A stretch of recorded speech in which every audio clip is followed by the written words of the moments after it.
शांति। ओम शांति। ओम शांति।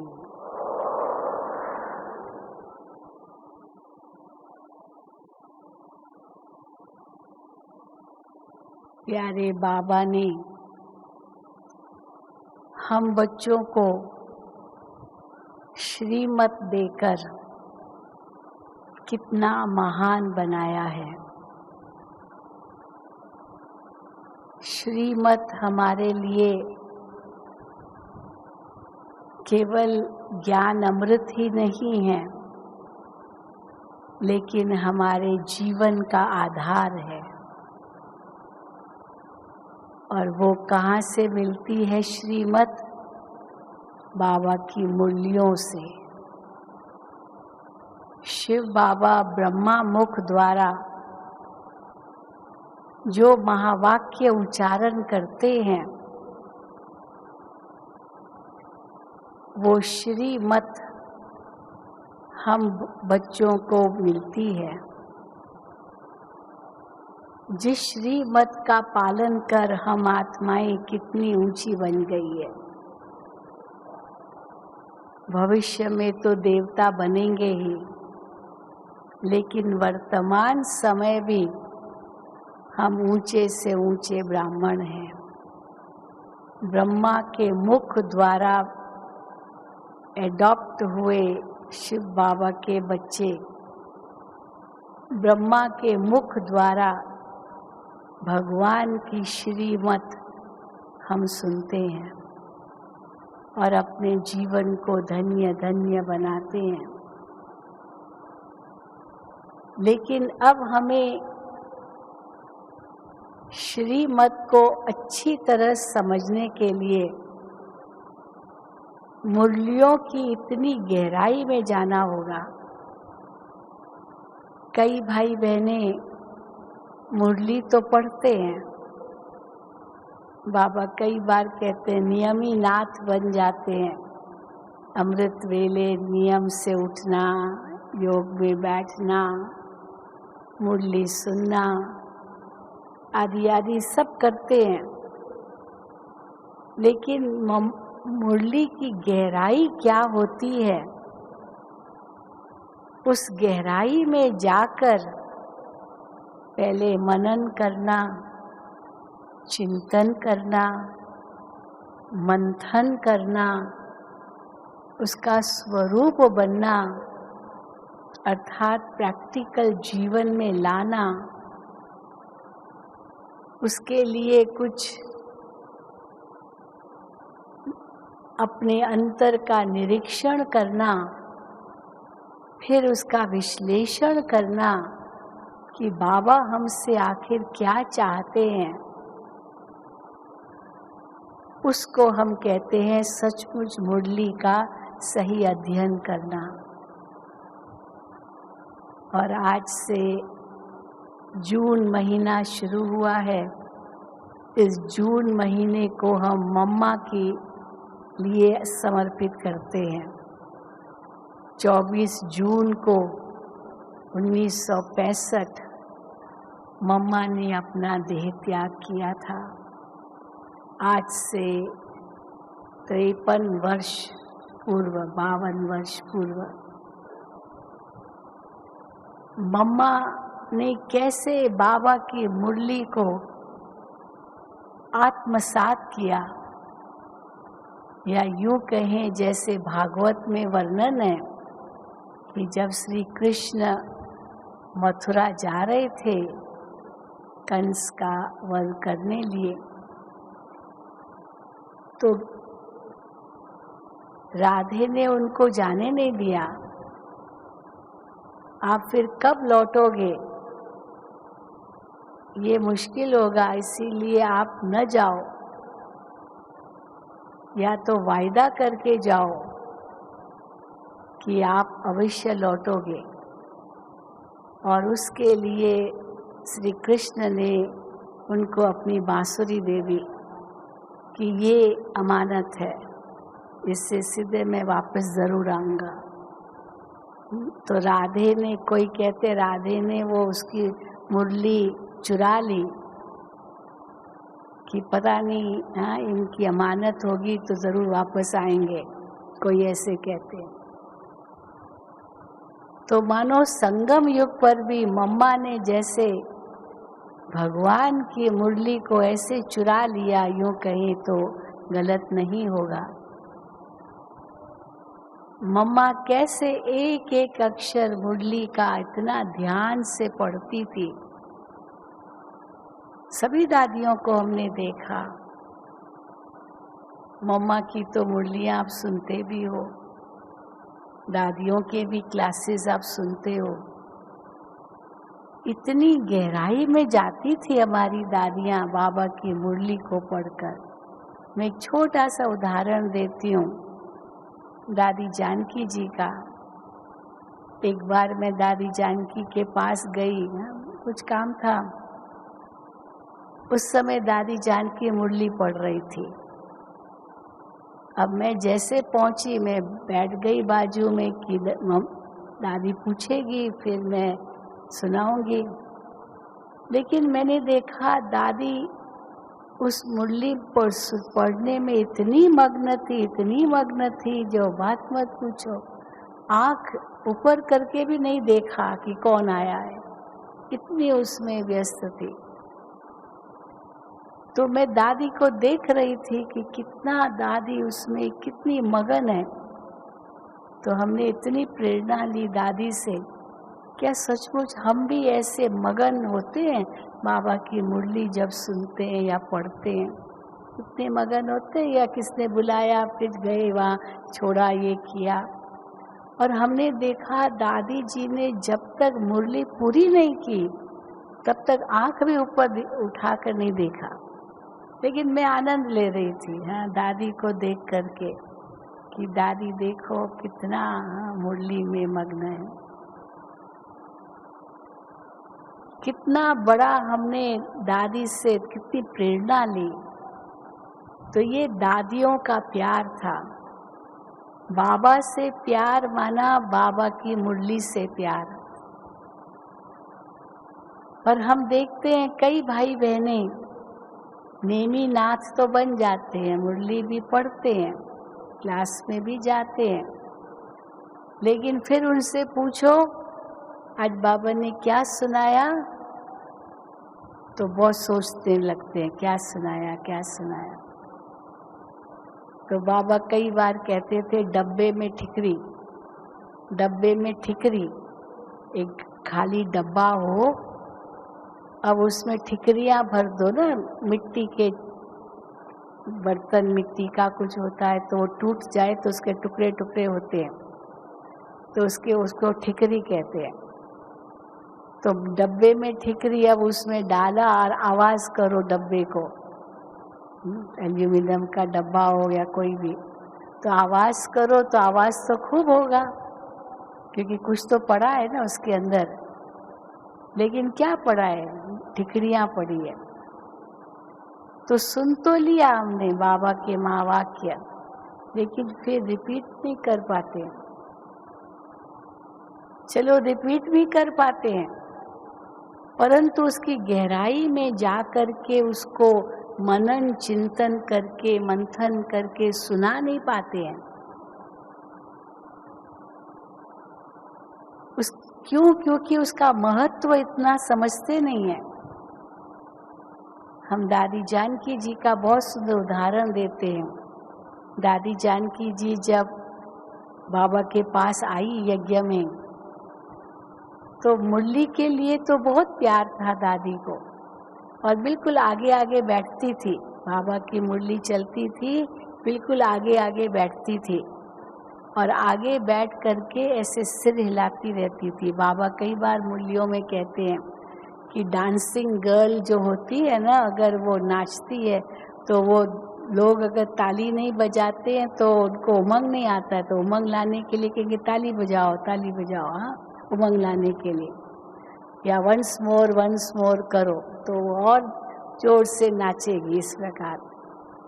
तो बाबा भी कहते थे कि सामने मेरे बैठे हुए जो है ना, वो कोई झुटके अगर खाते हो न पीछे जाए, सामने वो बैठने चाहिए जो उस मुरली से वो आनंद ले रहे हैं, रस ले रहे हैं। तो दादी जानकी तो बिल्कुल आगे बैठती थी और बहुत रस लेती थी, लेकिन सिर ऐसे नीचे करती थी, ऐसे ऐसे। तो एक दिन बाबा ने उसको कहा, माना हाँ में हाँ मिलाती थी, हाँ बाबा ठीक कह रहे हैं। तो बाबा ने एक दिन उसको बुलाया, तो बाबा ने कहा कि आप जो मुरली सुनती हो, ऐसे सिर हिलाती रहती हो, तो आप जो सुनती हो वो दूसरों को सुनाती हो? तो दादी ने कहा नहीं बाबा, क्योंकि इतना नहीं दादी बोलती थी, दादी जानकी की बात करें, इतना नहीं बोलती थी, शांत बहुत रहती थी। नहीं बाबा। तो बाबा ने कहा तुम अगर सुनाती नहीं हो, जो सुनती हो, तो क्या तुम केवल कबूतर हो? कबूतर क्या करता है? ऐसे करता है ना कबूतर, बोलता नहीं है कुछ, खाली करता है। वो कोयल की तरह थोड़ी कोई बहुत सुंदर आवाज निकाल सकता है, खाली करता रहता है। तो बाबा ने क्या, तुम कबूतर हो? बाबा से जो सुनती हो वो दूसरों को सुनाओ। तो उसने कहा जी बाबा हम करेंगे। फिर वो कोई न कोई को जरूर सुनाती थी, आज बाबा ने ये कहा, याद है बाबा ने ये कहा, ये कहा। फिर बाबा ने उनसे एक दिन पूछा, अच्छा सबको सुनाती हो?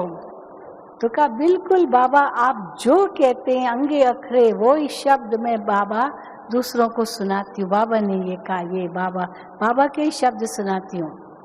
तो बाबा ने क्या तुम पोपट हो? हाँ तुम पैरेट हो? पहले बाबा ने कहा कबूतर हो, माना पिजन हो। फिर पिजन माना हिंदी में ये क्या बोलते, कबूतर, इंग्लिश में उसको पिजन कहते हैं। तो पहले बाबा ने कहा क्या तुम पिजन हो? फिर बाबा ने क्या कहा, तुम पैरेट हो, तुम तोता हो क्या? जो सुनती हो बस वही रिपीट करती हो, वो तो तोता भी करता है, क्या बड़ी बात है, तोता भी तो वही कहता है ना। कई बार वो कहानी सुनाते हैं कि वो एक तोता नलके पर बैठता था और वो नलका खोल देता था और अपने आप को भिगाता था। तो उसका जो मालिक था उसने उसको कहा, गंगाराम नल पर मत बैठो, नल पर नहीं बैठो।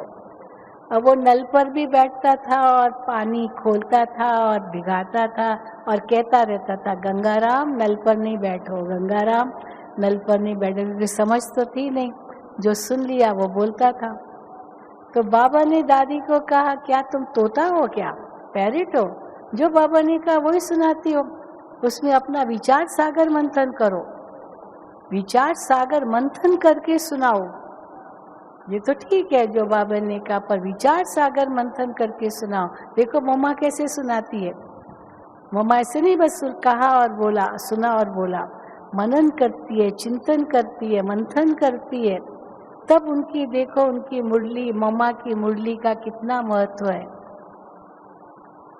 तो दादी को बुद्धि में आया बरोबर हमको करना। तो उसके बाद दादी इतना मनन करती थी, इतनी बार मुरली पढ़ती थी, और देखो कैसे दादी के क्लासेस सारी दुनिया में प्रख्यात हो गए, सारी दुनिया में क्या नहीं सेवा की। तो फिर बाबा ने उनको जब विदेश भेजा तो वो अपना अनुभव सुनाती थी कि मैं जब विदेश में बाबा की सेवा के लिए गई, पहले तो मैंने बाबा को कहा, 74 में बाबा ने, अव्यक्त बाप दादा ने उनको विदेश भेजा, विदेश सेवाएं शुरू हुई थी विदेश में। तो पहले तो बाबा को कहा कि बाबा मैं इंग्लिश तो जानती नहीं हूँ, विदेश में क्या जाके करूँगी, इंग्लिश तो जानती नहीं।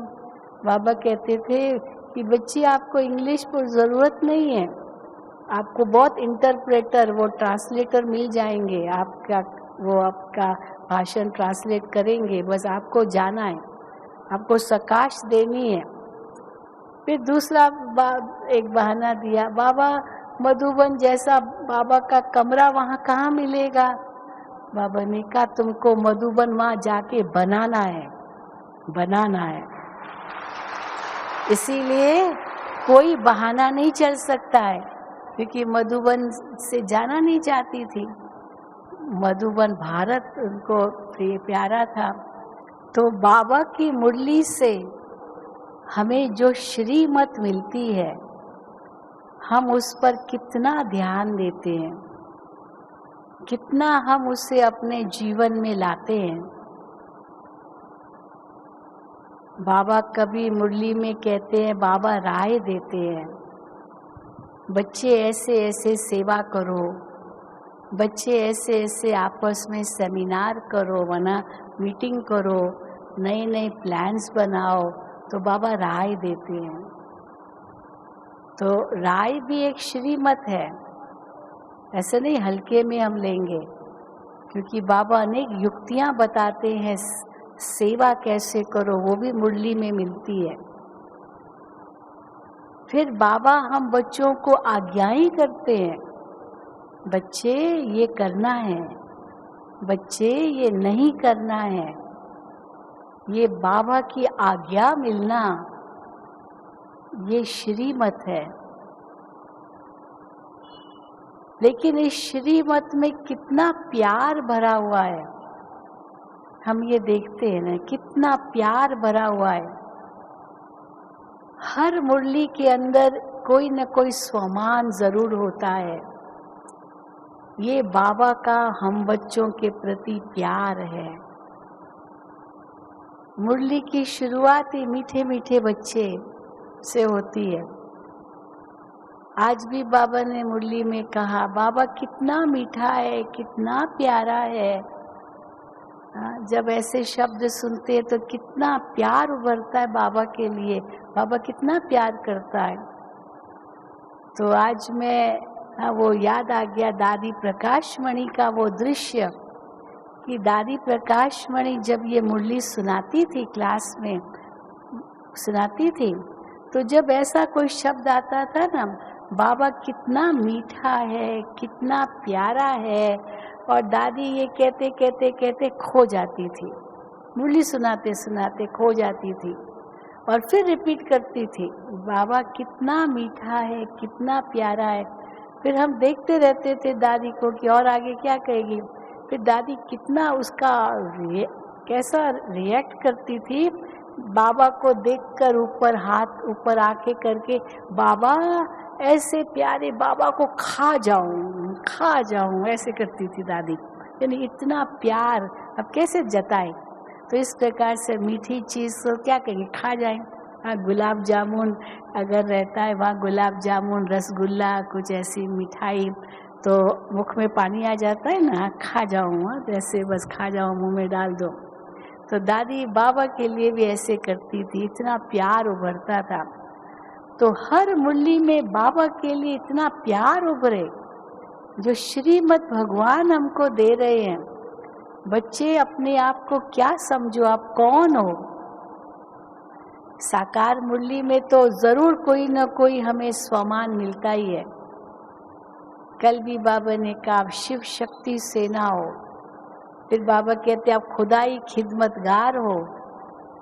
हर मुरली में कुछ मिलता है, उसका भी अगर पक्का निश्चय हो और फिर नशा चढ़े तो बस उस नशे में तो बाकी सब बातें भूल जाती है।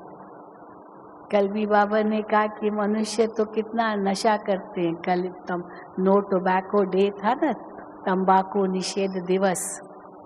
तो तंबाकू निषेध दिवस के दिन देखो, तंबाकू मनुष्य खाते हैं, शराब पीते हैं, सिगरेट पीते हैं, नशा चढ़ाते हैं। तो भगवान ने तो हमको इतना नशा चढ़ा दिया है जो उन नशों की तो जरूरत ही नहीं है। वो नशा पीते हैं तो और नाली में पड़े होंगे तो भी कहेंगे मैं तो राजा हूँ। कहाँ नाली में पड़े हैं शराब पी के, ऐसे नशे में चूर है, सोचेगा मैं राजा हूँ। लेकिन सब नशों में है नुकसान, सिवाय किसके? सिवाय किसके? एक बाबा के, एक नारायणी नशे के। और वो बाबा की मुरली से पीते जाओ वो नशा, तो आपका नशा इतना चढ़ा रहे। सब नशों में नुकसान सिवाय एक नशे के, तो वो नारायणी नशा पियो। कहते ना, नाम खुमारी नानका चढ़ी रहे दिन रात। वो खुमारी है, वो नशा है जो दिन रात चढ़ा रहे कि हमको भगवान पढ़ाते हैं। हमारा टीचर कौन है? आज भी बाबा ने मुरली में कहा, किसी का बाप बड़ा आदमी होता है, बैरिस्टर है, जज है, डॉक्टर है, सर्जन है, राजा है, तो बच्चे को कितना नशा होता है, मैं किसका बेटा हूँ। तो हमको कितना नशा होना चाहिए, हम किसके बच्चे हैं? हमारा टीचर कौन है? बाबा की मुरली माना भगवान के माँ वाक्य, वो हमारी पढ़ाई है। हमारा टीचर स्वयं भगवान है जो हमें हर मुरली में इतना प्यार देते। बाबा कई बार कहते लव लेटर है ये, 4 पेज का लव लेटर। तो इसीलिए जब हम बाबा की मुरली सुनते, वो नशा कहाँ तक चढ़ता है वो देखना है। इसलिए नेमीनाथ बन के बस पढ़ लिया। बाबा तो वही कहते, बच्चे अपने आप को आत्मा समझ मुझे याद करो, वो तो है, वो तो करते ऐसे ही कह देते।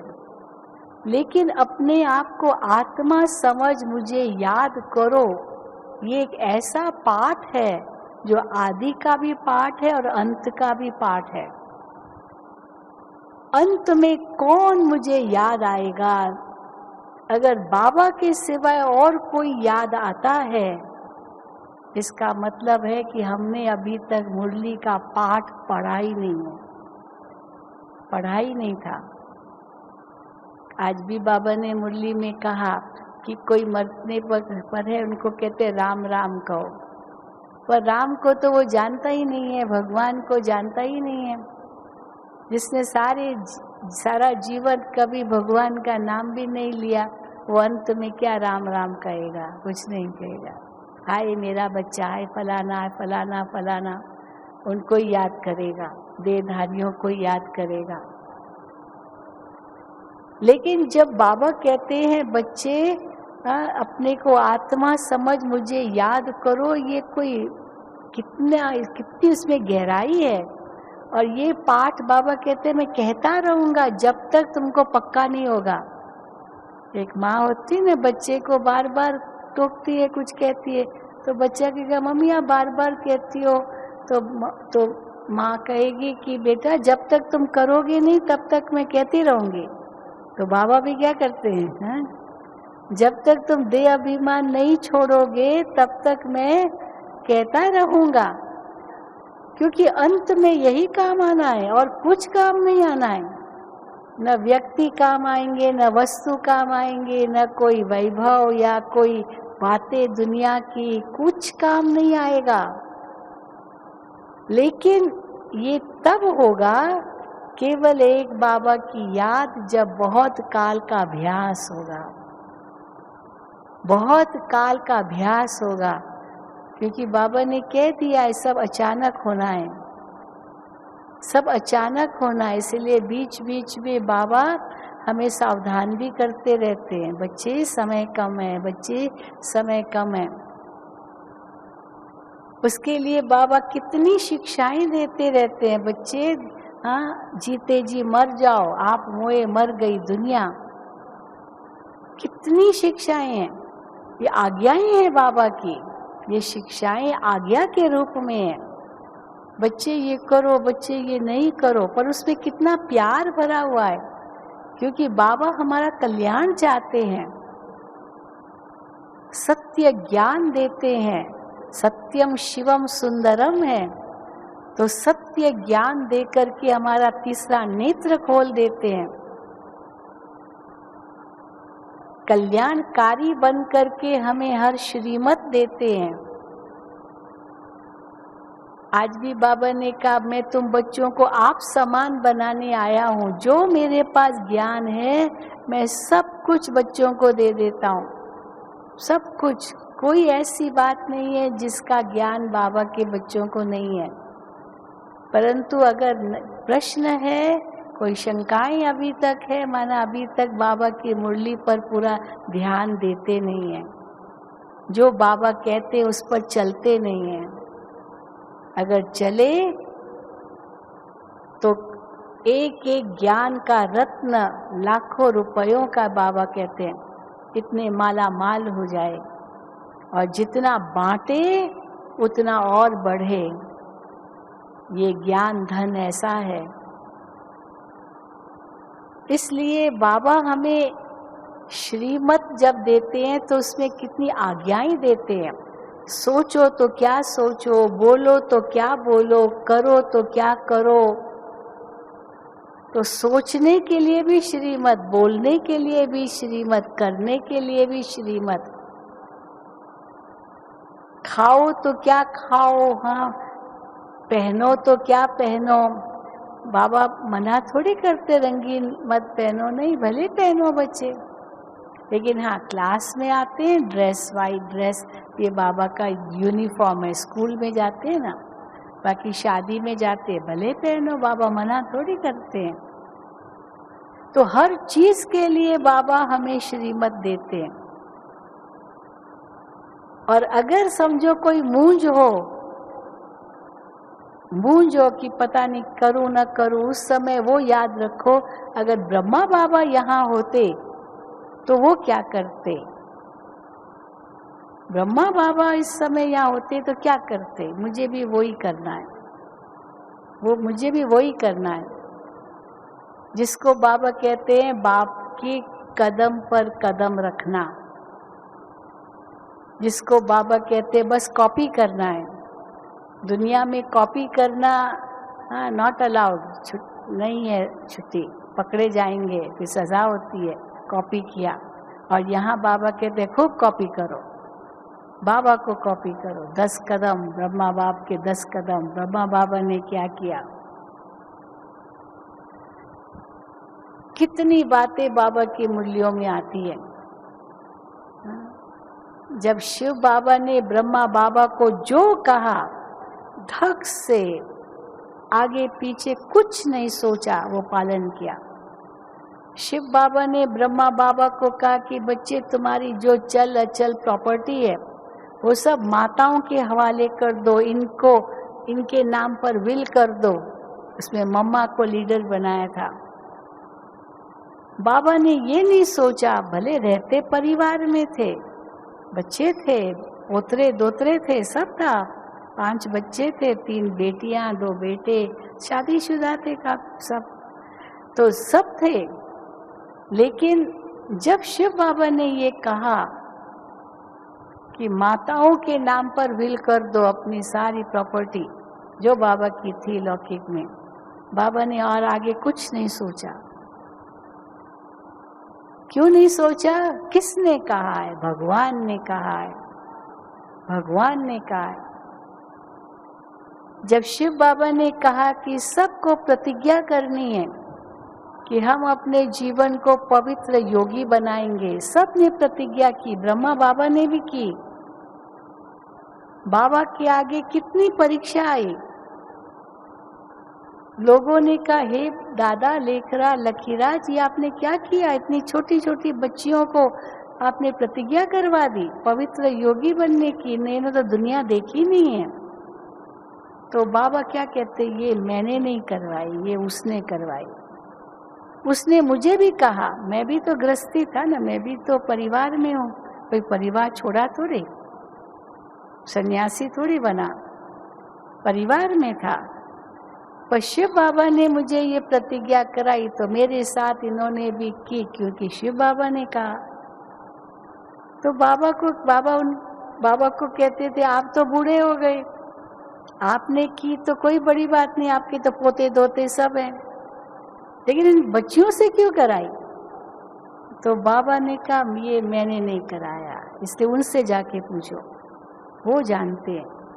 और सचमुच अगर उस समय वो बहनें जो थी इतनी यंग, अभी जो हमारी दादियाँ थी, अगर उस समय ये प्रतिज्ञा नहीं करती होती तो बताइए ये ईश्वरीय विश्वविद्यालय इतना होता कहाँ से होता? तो मानो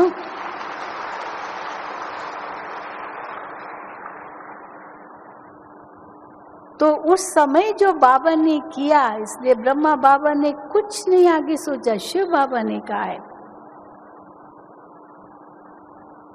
तो कैसे बाबा की मुरली से वो प्यार हमें मिलता है, श्रीमत मिलती है। तो कभी बाबा राय देते हैं, कभी बाबा आज्ञाएं करते हैं, और हर चीज के लिए आज्ञा है। ये करो, ये नहीं करो, नहीं करो के लिए भी आज्ञा है, क्या नहीं करो। और फिर इनसे ऊंचा शब्द है फरमान। बाबा फरमान करते हैं। फरमान माना इंग्लिश में कहते हैं ऑर्डिनेंस। जैसे मिलिट्री वाले होते हैं ना, अगर लड़ाई छिड़ गई मानो तो एक ऑर्डिनेंस निकलता है कि जितने भी आर्मी मिलिट्री वाले हैं वो सब वापस आ जाओ, वापस आ जाओ, क्योंकि युद्ध छिड़ गया मानो, जो भी कोई भी कार्य होता है तो एक फरमान है। और अगर फरमान नहीं माना तो फिर बहुत बड़ी सजा है, दंड है।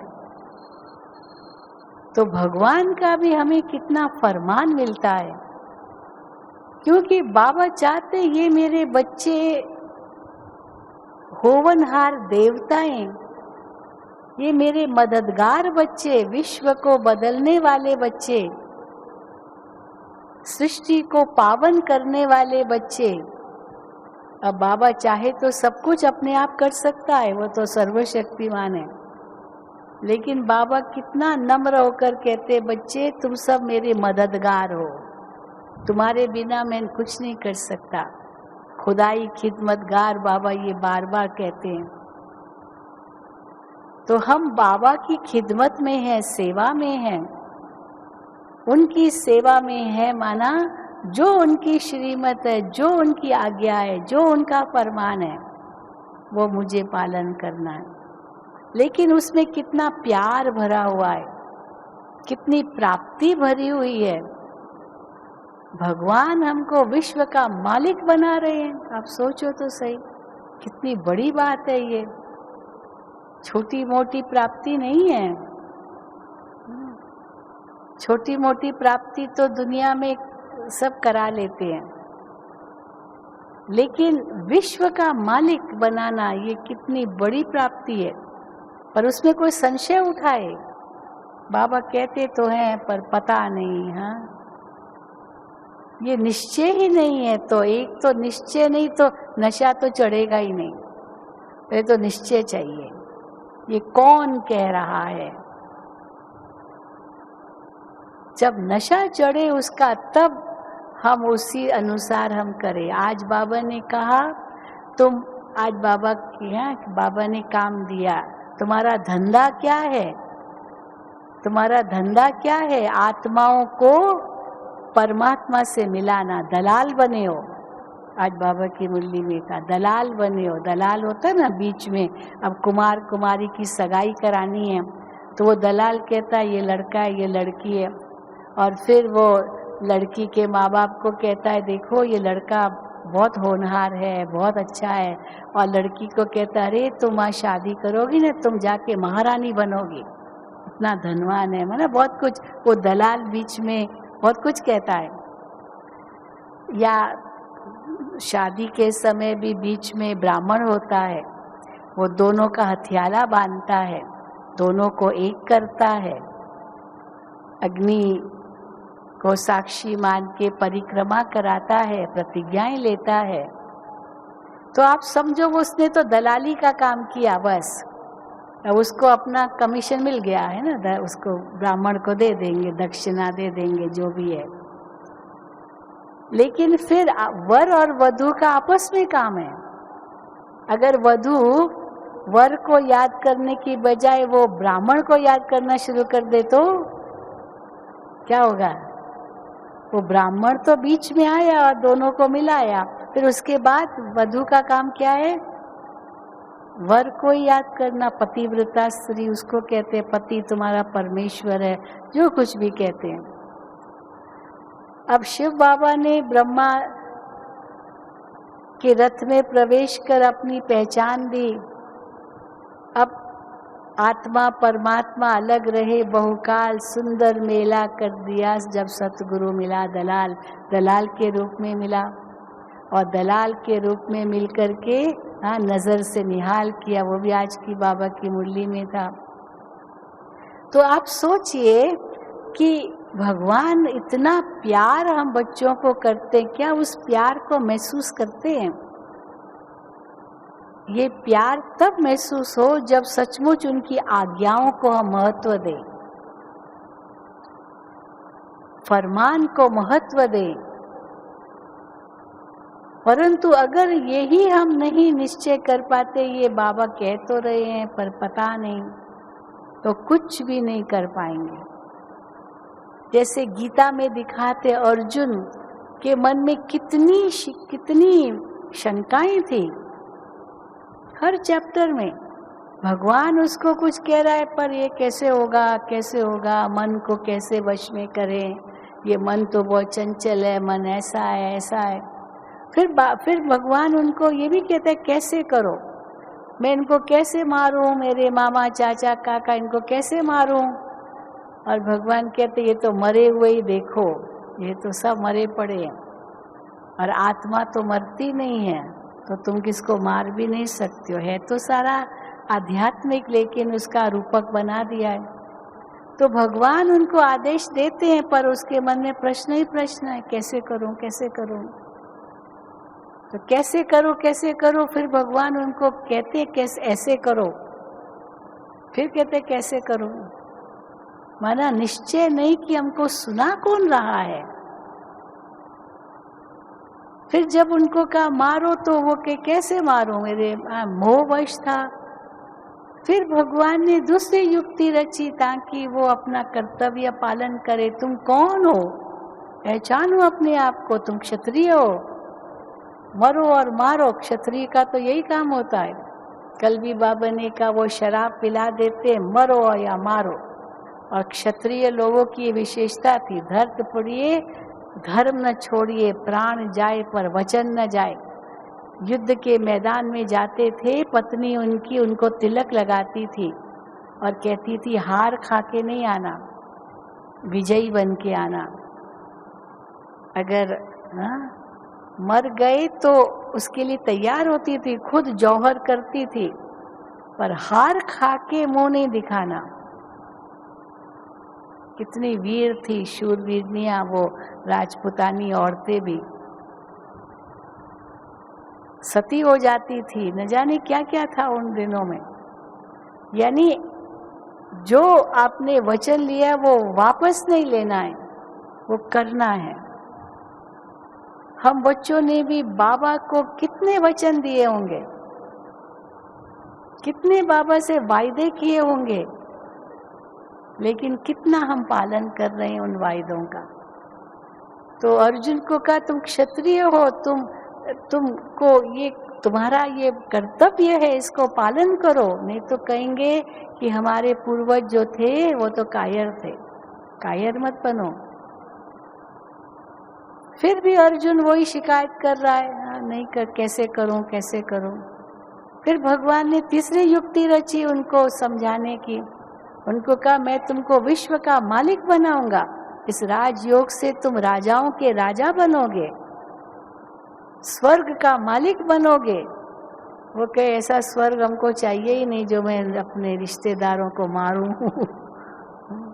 मोह के वश था ना। बच्चे भी कहते बाबा योग नहीं लगता, योग नहीं लगता। तुम कहते कुछ तो कहीं मोह अटका हुआ है, मोह अटका हुआ है। आज भी एक बहन आई, बहुत कहती थी मेरा मन नहीं लगता, योग नहीं लगता। तो मैंने कहा पहले लगता था? कहा पहले बहुत अच्छा लगता था। फिर मेरी जो बहन का पति गुजर गया, तो उसके बाद मेरा योग ही नहीं लगता है। तो मैंने कहा बहन का पति गुजर गया, आपकी बहन में बहुत मोह होगा। फिर सोचने लगी बहन में मोह है, मेरी बहन का क्या होगा। उसी सोच में बाबा ही भूल गया, बाबा से योगी भूल गया। अरे बहन को भी तो बाबा की याद दिलाओ ना, कि योगी आपका भी खत्म हो जाए वो बहन के मोह के पीछे। तो मोह कितना बड़ा विकार है। काम क्रोध तो है ही, लोभ तो है ही, लेकिन मोह भी कम नहीं है। तो अर्जुन को वो मोह के ही वश था, तो उसको स्वर्ग भी नहीं चाहिए, इतना मोह था। तो जब अर्जुन की ये बातें थी तो आखिर भगवान ने देखा कि ये तो समझ ही नहीं रहा है कि इनको बोल कौन रहा है। फिर दिखाते उनको विराट रूप का साक्षात्कार कराया, और जब विराट रूप का साक्षात्कार कराया तब उसको लगा कि अरे ये कोई साधारण मनुष्य नहीं बोल रहा है, ये श्री कृष्ण केवल मनुष्य रूप में ये नहीं बोल रहा है। हाँ, वो तो बाबा कहते हैं शिव बाबा का नाम ही भूल गए, बदल दिया है। चलो कृष्ण को भी देखा पर साधारण रूप में, मित्र के रूप में देखा, दोस्त के रूप में, पर ये भगवान कह रहा है, ये तो उस समय नहीं सोचा, इसीलिए आनाकानी करता रहा, बहानेबाजी करता रहा। लेकिन जब उसको ये लगा कि अरे ये तो भगवान मुझे कह रहे हैं, तो अपना डांडी उठाया, अपना तीर कमान उठाया, भगवान के चरणों में झुका और कहा नष्टो मोहा स्मृति लब्धा, अब मेरा मोह नष्ट हो गया है, अब मुझे स्मृति आ गई है कि मुझे क्या करना है। तो आपको भी स्मृति आ गई है ना सबको कि क्या करना है।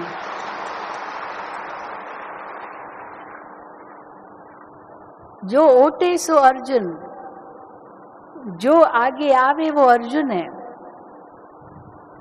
ऐसा निश्चय और नशा इतना पक्का हो और हर श्रीमत का पालन हो। अगर योग नहीं लगता जरूर मुरली का ठीक अध्ययन नहीं करते हैं। योग नहीं लगता जरूर बाबा से प्यार की कमी है। वो सत्यम शिवम सुंदरम से प्यार क्यों नहीं होता है? दुनिया में सत्य चीज प्यारी लगती है, झूठी चीज प्यारी नहीं लगती है। भले झूठे नकली जेवर पहनेंगे, कुछ भी पहनेंगे, परंतु सच से प्यार है। तो सत्य से प्रीत है। अभी सबसे सत्य तो एक परमात्मा ही है। उनसे प्रीत छोड़ के कहाँ मन को लगाएं हम? और वो खुद इतनी प्रीत देने आया है, खुद इतनी ऊंची प्राप्ति कराने आया है, वो झूठ थोड़ी बोलेगा। पता नहीं ये अगर सोचते हैं तो यहीं रह जाएंगे।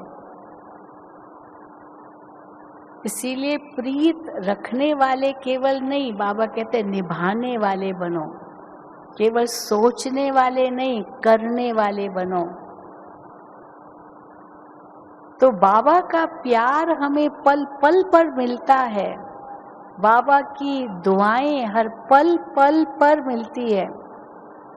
शिक्षाएं ही हमारे लिए दुआएं हैं, क्योंकि बाबा कहते अपने ऊपर कृपा करनी है। खाली आशीर्वाद मांगो मत, अपने आप पर आशीर्वाद करो। और बाबा इतना ऊंचा भाग्य दे रहे हैं, उसको नहीं समझना माना ये भी कितना बड़ा दुर्भाग्य है। फिर बाबा देखते हैं कि बच्चों को इतना सब करते तो भी बच्चे समझते नहीं हैं, तो फिर बाबा सावधान करते हैं।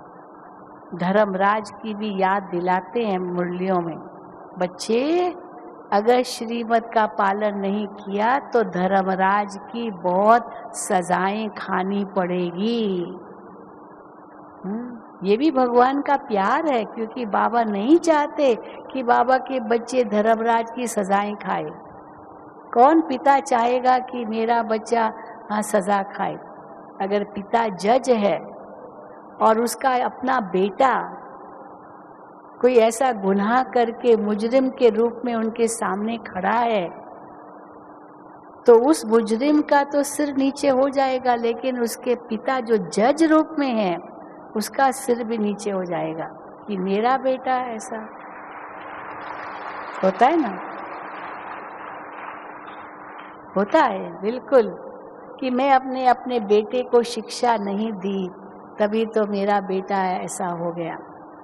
बचपन में अगर उनको शिक्षा दी होती तो आज ये ऐसा नहीं होता।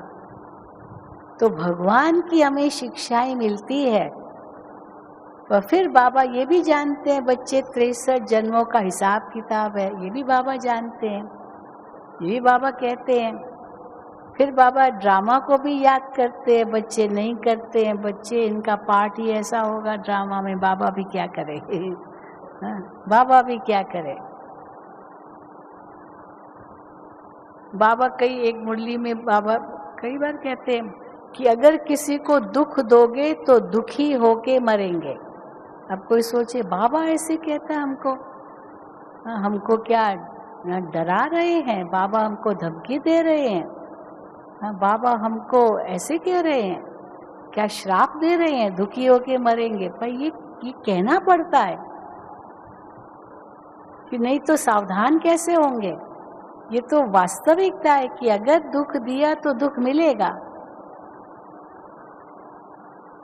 आज अगर बारिश आनी है और वो वेदर रिपोर्ट में आता है आज बारिश आएगी, बहुत आंधी तूफान होगा, घर से बाहर नहीं निकलो या मछुआरे सागर में नहीं जाए, और तो हम कहेंगे क्या कि ये क्यों ऐसे कह रहा, हमको डरा रहा है कि ये बादल आएंगे, आंधी आएगी, तूफान आएगा। आएंगे ना, तो बता रहे हैं, तो सावधान हो जाओ ना।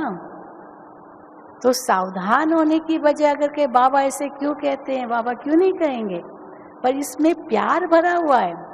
फिर बच्चे नहीं मानते तो बाबा को ये भी कहना पड़ता है, ड्रामा इनका पार्ट ही ऐसा है। अब ड्रामा में हर एक का पार्ट अपना अपना, इसमें बाबा भी क्या करेंगे। तो बाबा हमारे लिए भी ऐसे कहे क्या कि इनका पार्ट ही ऐसा है, हा? या बाबा हमको एक नंबर में A1 में देखे कि ये मेरा मुरब्बी बच्चा, ये मेरा लायक बच्चा, ये मेरा आज्ञाकारी बच्चा, ये मेरा फरमान बरदार बच्चा। क्या बनना है, आज्ञाकारी फरमान बरदार बनना है तो श्रीमत का पूरा पालन करना पड़ेगा। एक एक महावाक्य इतना अनमोल है, उस अनमोल महावाक्य को इतना महत्व देंगे तभी बाबा कहते माला माल बनेंगे। तो इसीलिए श्रीमत का महत्व समझ करके अपना ब्राह्मण जीवन इतना उत्तम बनाना है जो अगर कभी भी ये शरीर छूटे हमको कोई चिंता नहीं। बाबा पलकों में उठा के ले जाएंगे, पलकों में बिठा के ले जाएंगे, सूली से कांटा, मक्खन से बाल, ऐसा कर देंगे बाबा। पर बाबा का दिल तख्त जीतो, और दिल तख्त कौन जीत सकता है, जो इतना आज्ञाकारी होगा। तो इसीलिए श्रीमत के महत्व को समझकर बाबा के मुरली को इतना हम महत्व दें और अपने जीवन में लाकर अपना योगी जीवन सफल करें, यही हमारी शुभकामना है आपके लिए। अच्छा, ओम शांति, ओम शांति, ओम शांति। चलिए बाबा को याद करेंगे।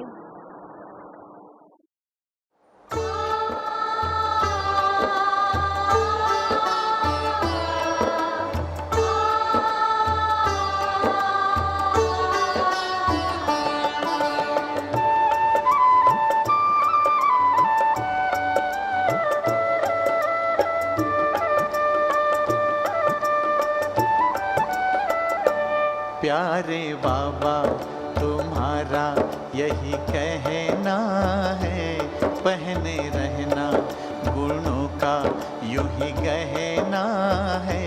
करते चलो सबको प्यार, देते चलो सत्कार, तुम्हें तारों से आगे निकलना है।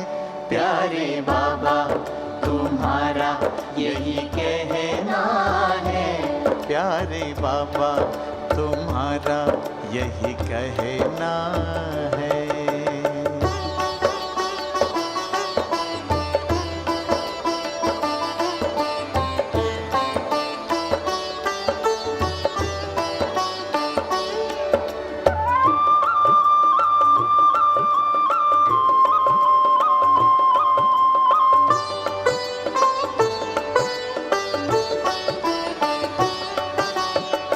गगन से ऊंचे में रखो विचार, धरती जैसा धैर्य अपार, नैनों में रूहानी प्यार, नैनों में रूहानी प्यार।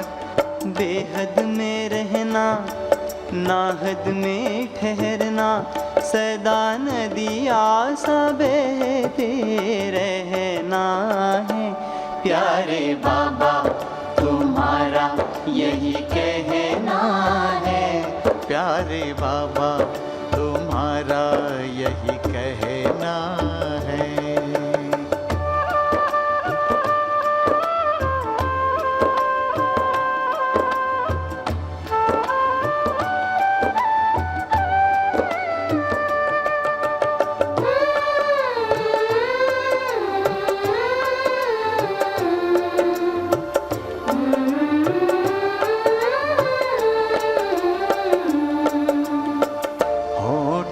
को मुस्कान मिले, जैसे हो गुलिस्तान खिले, होठों को मुस्कान मिले, जग को जीवन दान मिले, आए गम की न हवाएं, देते रहो दुआएं, नहीं अवगुण को मन में धरना है।